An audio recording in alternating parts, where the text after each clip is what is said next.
განხორციელებულ პროექტებსა და სამომავლო გეგმებზე ისაუბრა დღეს გარემოსა და ბუნებრივი რესურსების დაცვის მინისტრმა ხათუნა გოგალაძემ.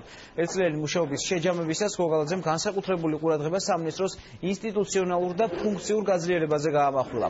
მათ შორის ზედამხედველობის სამსახურისა და ეროვნული სატყეო სააგენტოს აღდგენაზე.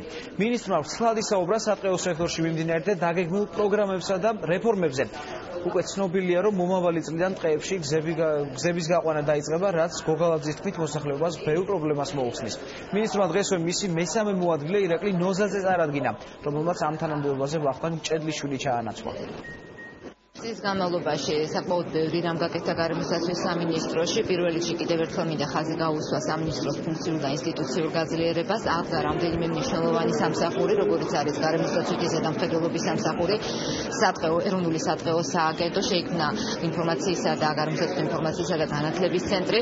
ჩვენთვის ძალიან მნიშვნელოვანი არის სატყეო სექტორის რეფორმა და ამ მიმართულებით აქტიურად ვიმუშავებთ მთელი წლის განმავლობაში და ეს მომავალშიც გაგრძელდება. მომავალ წელს კიდევ დაემატება. გარდა ამისა, უკვე ბიუჯეტით გვაქვს დახედული განთავსებული გზების შეყვანა ტყეში, რომელიც ძალიან დიდ პრობლემას უქმნის ადგილობრივ მოსახლეობას.